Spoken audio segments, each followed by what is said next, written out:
Welcome everybody to Two Drunk Dudes in a Gun Room. Brought to you by Savannah Army Entertainment. Man, I'm proud of you, Doug. You remembered today. I remember. This is Don. And Doug. Hey, today we got a special guest, man. We're gonna do another episode of Story Time, and to help us with this story, we got Dave. Hey, Dave, go ahead and tell everybody a little bit about yourself.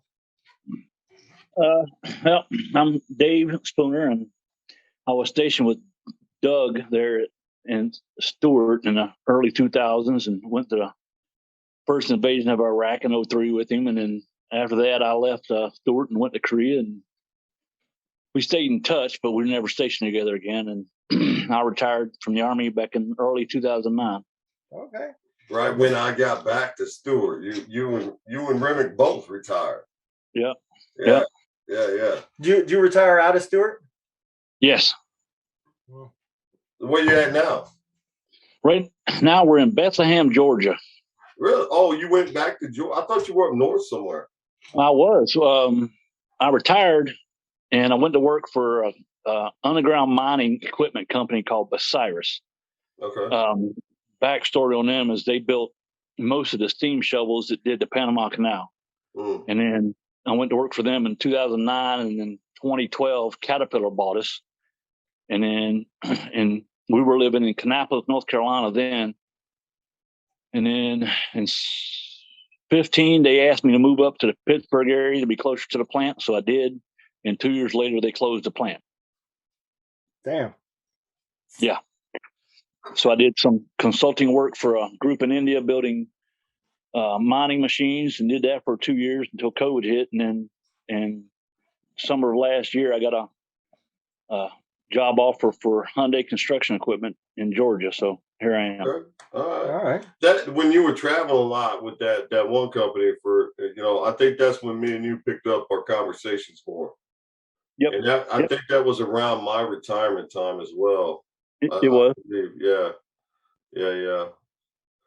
So him and Mikey got drunk last Saturday night. I know. On Facebook. I had to go home. We actually lost Mikey somewhere. His camera was still running, but Mikey was nowhere there anymore. So I hope he's okay. But we continued to talk, waiting for him to come back, and he never came back to the camera. All I could say is when I got home, about the time I was going to bed, I was still watching. I was like, I am proud, man. These guys are living up to the name. I think we forgot we were on live, though, actually. So Great. Oh, yeah, we talked about all kind of shit. Well, we couldn't pull you live because you didn't have a damn account. Right. You got right. one now. And then, I got back on this week just for you, Doug. That's what I'm talking about, man. Well, I'm gonna tell you, man, a funny story today, right? I'll go and kick it off with something that I discovered, man, and it kind of goes along with what you were talking about, jobs closing and hard times coming around. So, a friend of ours, I don't know why they were doing it, but they got permission to sit up in front of Walmart, and they were selling lemonade, right?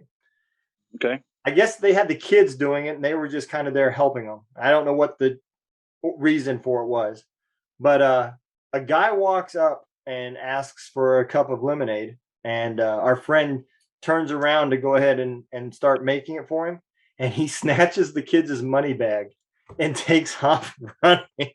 There's customers chasing this dude down. Our friend's chasing him down. I guess he wasn't very fast, but he threw the money bag down and kept running. And I guess somebody called the cops, and they found him and arrested him. But man, if times are getting so rough that you got to hold up the lemonade kid. Hey, gas is getting expensive. I'm telling you. It is. Oh man, that is crazy though. That is absolutely crazy. It is insane, man. It is. And that's like the second time. I mean, the guy from the mines, fucking, he's messing around with his car, and some chick steals it. He walks in the garage for like seconds, and here's his truck start, and then this meth head jumps in there wanting to steal his truck, and that was a 30-mile. They got her for kidnapping too. Yeah, did you hear how that he got it to stop? busting the window open or something? Yeah, and then he choked her out. Yeah. He broke the back window, He's like, reached in and was, put her in a rear naked choke. What was it? 2015 Chevrolet Yeah. pickup. He's like, "That's my favorite model. That's my favorite model. They don't make it no more." Well, no, they don't make it no more. It's 2015. What do you do? Jump into bed? Yeah. Yeah. The bed was open. He said he was hanging on for dear life. She was going down 72. Yep. She was doing 90 miles an hour down 72. There's a video of the cops. They couldn't get a damn spike strip under that truck tire to save their life. Yeah, she would just slow down and go around it. But she took him for a 30-mile ride. I mean, from Salem to Rolla is about 30 miles. Holy shit. Oh, yeah. Yeah. You know, at Doug's age, he probably couldn't have choked her out any faster. He'd been out of breath too. I would have found a way to bust the window open and get in instead of hanging on. Yeah. Yeah. What you got, Dave?